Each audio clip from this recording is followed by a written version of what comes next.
भारत माता की, भारत माता की। भारतीय जनता पार्टी जिंदाबाद, भारतीय जनता पार्टी जिंदाबाद। आज इस अवसर पर हमारे भारतीय जनता पार्टी के वैसे नेतृत्वकर्ता जिन्होंने देश को ही नहीं पूरे विश्व को नेतृत्व दिया, और मैं कह सकता हूं एक प्रधान सेवक के रूप में जिस प्रकार से उन्होंने सेवा की है वो हमारे कालखंड के सभी कार्यकर्ताओं के लिए प्रेरणादायी हैं। ऐसे अपने यशस्वी प्रधानमंत्री, विश्व के लोकप्रिय नेता श्री नरेंद्र मोदी जी का मैं सबसे प्रथम अभिवादन करता हूं कि 140 करोड़ जनता आपके इस सेवा भाव से हमेशा आपका अभिनंदन करना चाहती है।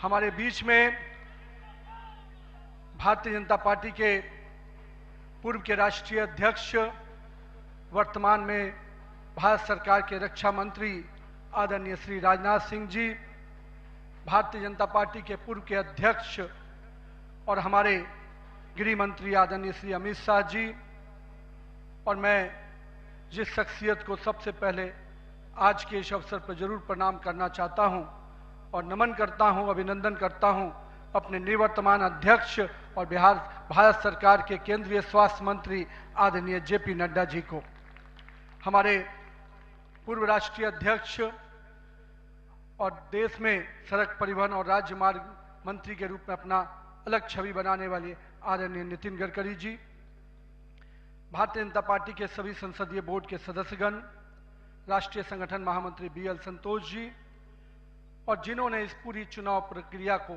और हम कह सकते इस संगठन पर्व को नेतृत्व दिया, वैसे अपने के लक्ष्मण जी, सभी राज्यों के माननीय मुख्यमंत्रीगण, हमारे सभी केंद्रीय मंत्रीगण, माननीय उप मुख्यमंत्रीगण, भारतीय जनता पार्टी के सभी राष्ट्रीय पदाधिकारीगण, सभी प्रदेशों से आए हुए हमारे माननीय प्रदेश अध्यक्षगण, माननीय संगठन महामंत्रीगण और हमारे सभी इस राष्ट्रीय परिषद के जो हमारे नुमाइंदे प्रतिनिधि यहाँ उपस्थित हुए हैं, मैं उन सभी को का अभिनंदन करता हूँ और साथ ही साथ देश भर के सभी कार्यकर्ताओं को और यहाँ पर उपस्थित सभी कार्यकर्ता भाइयों को भी बहुत बहुत अभिनंदन और धन्यवाद करता हूँ।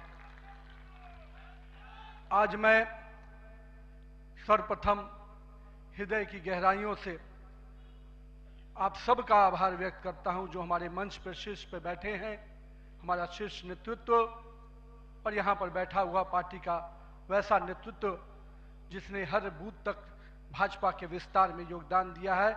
आपने मुझ जैसे सामान्य कार्यकर्ता को पार्टी का इस सर्वोच्च पद तक पहुंचाने का अवसर दिया है, मैं इसके लिए आप सभी को प्रणाम करता हूं। माननीय आदरणीय प्रधानमंत्री जी, मैं हृदय से आपका आभार व्यक्त इसलिए करता हूं क्योंकि हम लोग ने हमेशा दूर से ही एक कार्यकर्ता के रूप में किस प्रकार से आप देश सेवा का काम लगातार कर रहे हैं।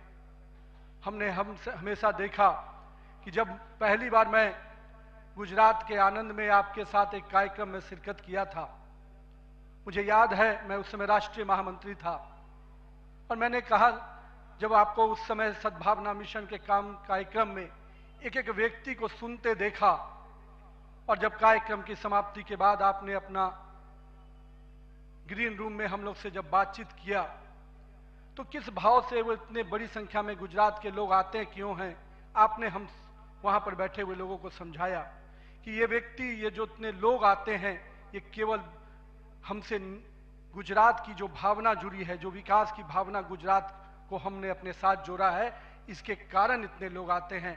मैंने उस दिन समझा कि एक व्यक्ति बड़ा तब बनता है जब लोगों की भावनाओं से अपने आप को जोड़ता है। मैं इसके लिए आज आपका इसलिए भी अभिनंदन करता हूं क्योंकि आपके कार्यकाल में मैंने देखा कि जो भाजपा की सोच रही है सर्वव्यापी और सर्वस्पर्शी, आपने उस सोच के साथ काम किया। आपने जो मूल मंत्र दिया, सबका साथ, सबका विकास, सबका विश्वास, सबका प्रयास, आज देश का हर पूरा जनमानस उसके साथ अपने आप को जोड़कर देख रहा है। मैं आज इस अवसर पर पुनः पूरे आदर और सम्मान के साथ अपने निवर्तमान अध्यक्ष जेपी नड्डा जी का अभिनंदन करता हूं, इसलिए कि पिछले कार्यकाल में मैंने देखा कि किस प्रकार से संगठन को आपने अभूतपूर्व रूप से विस्तार खुद करते हुए किया। साथ ही साथ कार्यकर्ता आधारित कैसे राजनीति हो इसको आपने बढ़ाया। और अभी बहुत बड़ी बात हम लोगों सब लोगों ने देखा, जिस कोरोना कालखंड में एक एक व्यक्ति अपने घर के अंदर महफूज हो रहा था, उस समय सेवा के उस परंपरा को, सेवा की संस्कृति को आपने जिस प्रकार से समाज में भाजपा कार्यकर्ताओं से आह्वान किया कि आप जाइए, आगे बढ़िए और सेवा के भाव से इस देश में कोरोना कालखंड में लोगों की सेवा कीजिए। पूरा संगठन आपके साथ खड़ा रहा। माननीय प्रधानमंत्री जी का जो निर्देश था उसको आपने जिस तरीके से लागू किया वो हम सब कार्यकर्ताओं के लिए अनुकरणीय हुआ।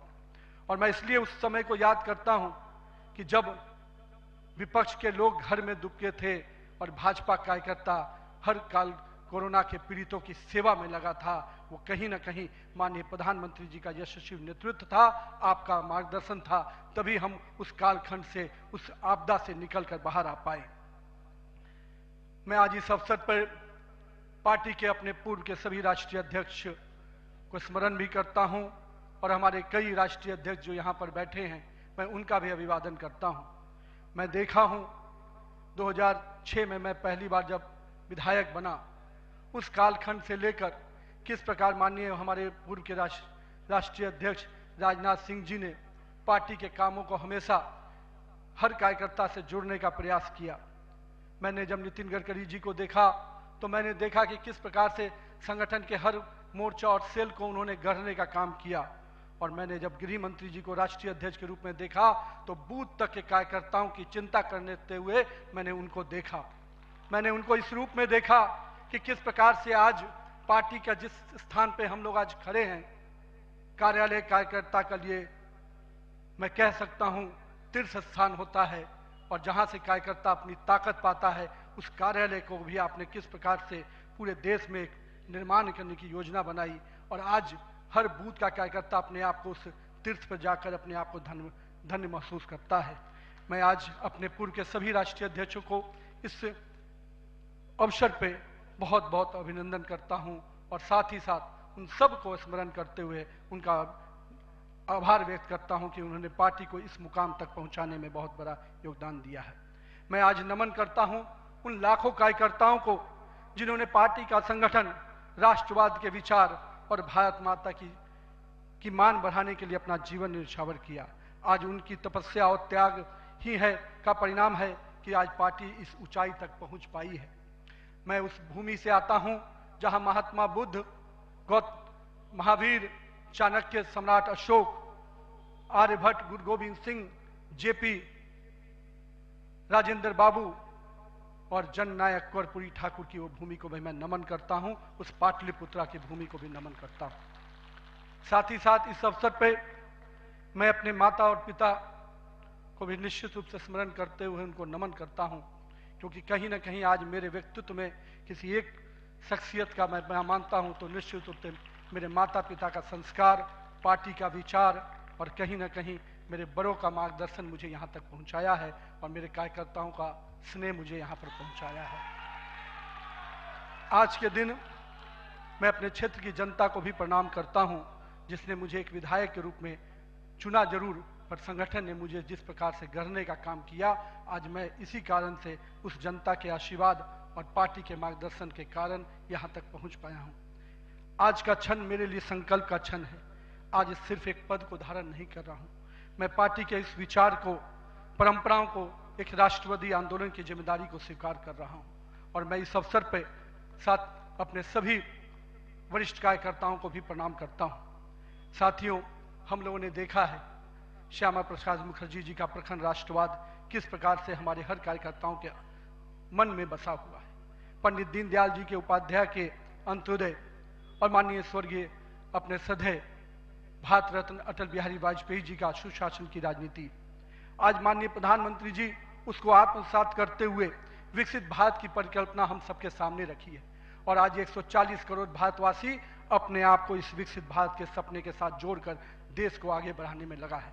मैं इसके लिए तहे दिल से माननीय प्रधानमंत्री जी का आभार व्यक्त करता हूँ। अभी माननीय प्रधानमंत्री जी अपने संबोधन में बता रहे थे किस प्रकार से अंत्योदय की योजनाओं को उन्होंने नीचे उतारा है।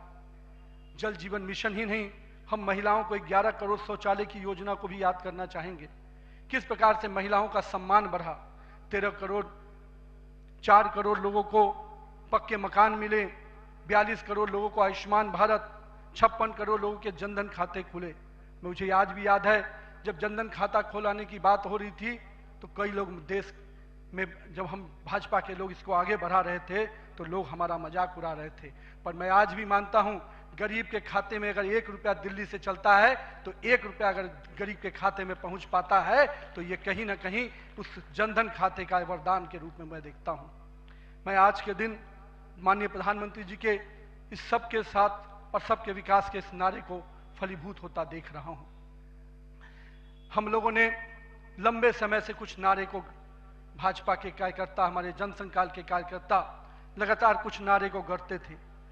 रामलल्ला हम आएंगे, मंदिर वहीं बनाएंगे, जहां हुए बलिदान मुखर्जी वो कश्मीर हमारा है, एक देश में 2 विधान 2 प्रधान 2 निशान नहीं चलेगा। साथियों, आज भाजपा के कार्यकर्ताओं ने वो कालखंड देखा जब अयोध्या का भव्य राम मंदिर का मार्ग प्रशस्त हुआ। आज जम्मू कश्मीर की जनता ने 370 धारा से मुक्ति का दौर देखा। आज सांस्कृतिक व राष्ट्रवाद की विचारें और मजबूत हो रही हैं। साथियों, मुझे याद है अब वो समय जब हम लोग आज श्रीनगर के लाल चौक पर तिरंगा लहराते देखते हैं तो गर्व की अनुभूति होती है। हमने वो दौर भी देखा था जब पाकिस्तान के झंडे लहरा रहे थे और दिल्ली की सरकार बैठकर मौन बैठी थी उस समय, क्योंकि वो समय हम लोगों ने युवा मोर्चा के कालखंड में काम करने का जब मौका मिला था तो हमने देखा था उस समय जब माननीय प्रधानमंत्री जी उस कालखंड से 370 को समाप्ति किए तो कहीं ना कहीं पूरे कश्मीर की फिजा बदली है और आज कश्मीर का लाल चौक तिरंगे से लहराया नहाया नजर आता है। ये परिवर्तन हमारे देश में आया है। साथियों, हम भारतीय जनता पार्टी के उस समान राजनीतिक दल नहीं जिसके लिए हम काम करते हैं, हम उस विचार के साथ काम करते हैं जिस विचार से हम राजनीतिक अभिव्यक्ति के साथ साथ उस नारे के साथ काम करते हैं जहां राष्ट्र प्रथम के नारे, नेशन फर्स्ट, पार्टी नेक्स्ट और सेल्फ लास्ट, माननीय प्रधानमंत्री जी ने इस नारे के साथ हम लोग को जोड़ा है, हमारे नेतृत्वकर्ता ने हमें जोड़ा है और हम सब के लिए ये प्राथमिकता होनी चाहिए कि हम राष्ट्र के आगे रखकर ही अपने कामों को आगे बढ़ाएं। साथियों, हम अपने नेतृत्वकर्ता के संघर्ष और बलिदान से सीखने की आवश्यकता है। ये हम वैसे राजनीतिक दल के लोग हैं जहां राजनीतिक सत्ता नहीं साधना है, राजनीतिक भोग नहीं त्याग है, राजनीतिक ऐशो आराम नहीं तपस्या है, राजनीतिक कोई पदभार नहीं उत्तरदायित्व है। तो आइए हम सब कार्यकर्ता इस संकल्प के साथ अपने नेतृत्वकर्ता के इस परिश्रम और पुरुषार्थ के साथ अपने आप को जोड़ें। मेरे प्रिय कार्यकर्ता साथियों, यदि भाजपा आज विश्व की सबसे बड़ी राजनीतिक दल बनी है तो इसका मुख्य कारण हमारा प्रेरणादायी नेतृत्व है, हमारा विचारधारा है और हमारे लाखों कार्यकर्ताओं का मेहनत है। वो कार्यकर्ता जो बिना फोकस में आए अनवरत काम करता है, वो कार्यकर्ता जो कठिन से कठिन परिस्थिति में भी भारत का ध्वज झुकने नहीं देता है, वो कार्यकर्ता जो सीना ठोक के कहता है तेरा वैभव अमर रहे माँ, हम दिन 4 रहे न रहे। आइए इस भारत की कल्पना को जो माननीय प्रधानमंत्री नरेंद्र मोदी के नेतृत्व में लगातार हम आगे बढ़ रहे हैं, आज हम भी उस परिकल्पना के साथ अपने आप को जोड़ें। हमारे नेताओं कार्यकर्ताओं का परिश्रम ही है जो आज हम यहाँ तक पहुँचे हैं, लेकिन वर्तमान पीढ़ी को भी अपने हिस्से का त्याग, तपस्या और पुरुषार्थ करना होगा, क्योंकि विकसित भारत के अगर संकल्प को सिद्धि तक पहुंचाना है, एक ऐसा भारत जहां समृद्धि भी हो, सशक्त भी हो, समरस भी हो, आत्मनिर्भर भी हो, तो हमारे कालखंड के कार्यकर्ताओं को भी अपने हिस्से का पुरुषार्थ, त्याग और तपस्या करना पड़ेगा। साथियों, हमारे प्रधानमंत्री जी ने हमेशा अलग अलग समूहों की बात की। अमृतकाल के लिए 4 समूहों की जो बात की उसमें युवा, महिला, किसान और गरीब है। हमें अब इन नई पहचानों के साथ आगे बढ़ना है, तभी हम आधुनिक, प्रगतिशील और विकसित भारत की कल्पना को साकार कर पाएंगे। आज 15 अगस्त 2024 के दिन जब माननीय प्रधानमंत्री जी ने आज भी उसकी चर्चा की और 15 अगस्त 2024 को जब लाल किले की प्राचीर से माननीय प्रधानमंत्री जी ने युवाओं को सार्वजनिक जीवन में आने का आह्वान किया, तो मैं देश के युवाओं से कहना चाहूंगा राजनीति से दूरी समाधान नहीं, सक्रिय भागीदारी ही समाधान है। आइए एक सकारात्मक राजनीति के लिए युवाओं को आगे आने की आवश्यकता है। लेकिन साथ ही साथ मैं युवा साथियों से कहूंगा, मेरे भाइयों, राजनीति शॉर्टकट नहीं है, राजनीति 100 मीटर का रेस नहीं है, राजनीति लॉन्ग मैराथन है जहां स्पीड का नहीं स्टेमिना का टेस्ट होगा। तो आइए राजनीति के इस पिच पर हम अपनी जड़ों को मजबूत कर कर काम करें।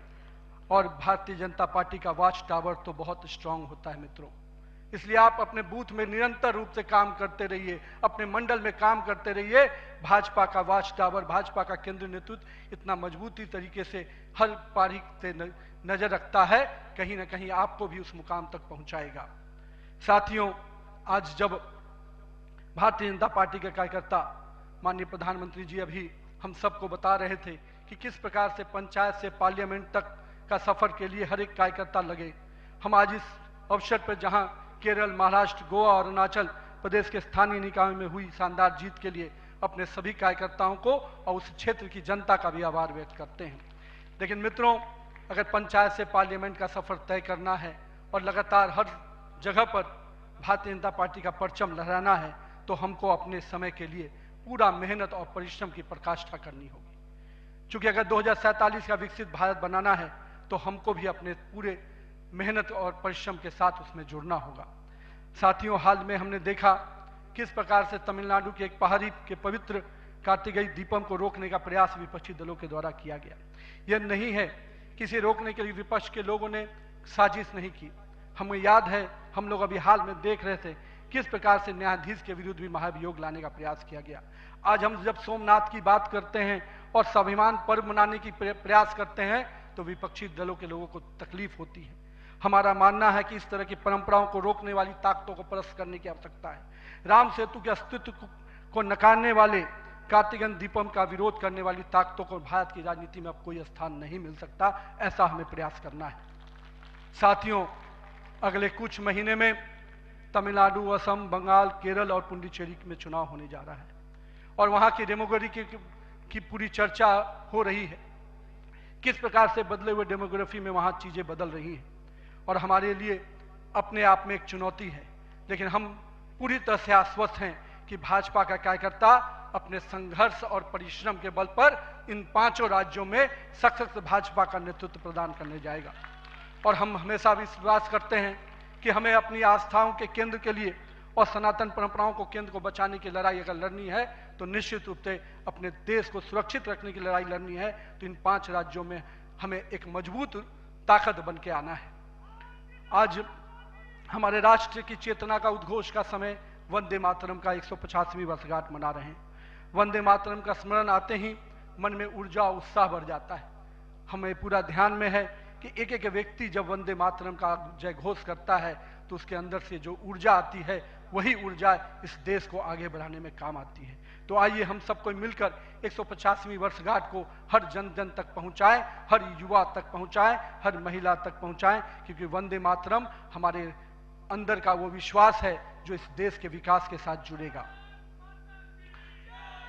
सत्ता को सेवा का माध्यम बनाते हुए माननीय प्रधानमंत्री जी ने पिछले 25 वर्षों में जिस प्रकार से सरकार के मुखिया के रूप में गुजरात में और अब देश के प्रधानमंत्री के रूप में भारत के विकास में लगातार आप काम कर रहे हैं, निश्चित रूप से आपका प्रेरणादायी नेतृत्व हम जैसे नए कार्यकर्ताओं के लिए, हम जैसे पार्टी के कार्यकर्ताओं के लिए एक मापदंड है जिसको हम लोग निश्चित रूप से आपसे सीखते हैं। और मैं तो कहूँगा कि जिस सुशासन को मॉडल को आपने पूरे देश और विश्व में स्थापित किया है, अन्य सभी राज्य सरकारों को भी उस मॉडल के साथ काम करना चाहिए, तभी हम विकास के सही मापदंड को अंतिम व्यक्ति तक पहुंचा पाएंगे। आइए हम सब मिलकर विकसित भारत के संकल्प को पूरा करने की भागीदारी सुनिश्चित करें। एक शक्तिशाली गतिमान संगठन के साथ राष्ट्र निर्माण की इस यात्रा को नई ऊंचाइयों तक लेके चले। भारत माता की जय, वंदे मातरम।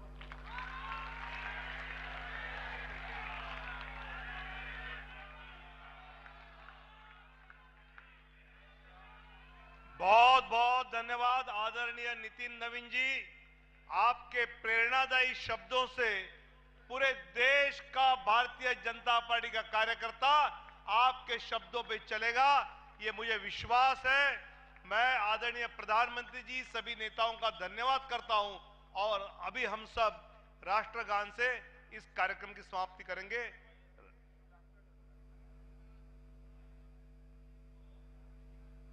अधिनायक जय हे भारत भाग्य विधाता, पंजाब सिंध गुजरात मराठा द्राविड़ उत्कल बंगा, विंध्य हिमाचल यमुना गंगा उच्चल जलधि तरंगा, तव शुभ नामे जागे तव शुभ आशीष मांगे, गाहे तव जय गाथा, जन गण मंगलदायक जय हे भारत भाग्य विधाता, जय हे जय हे जय हे जय जय जय जय हे।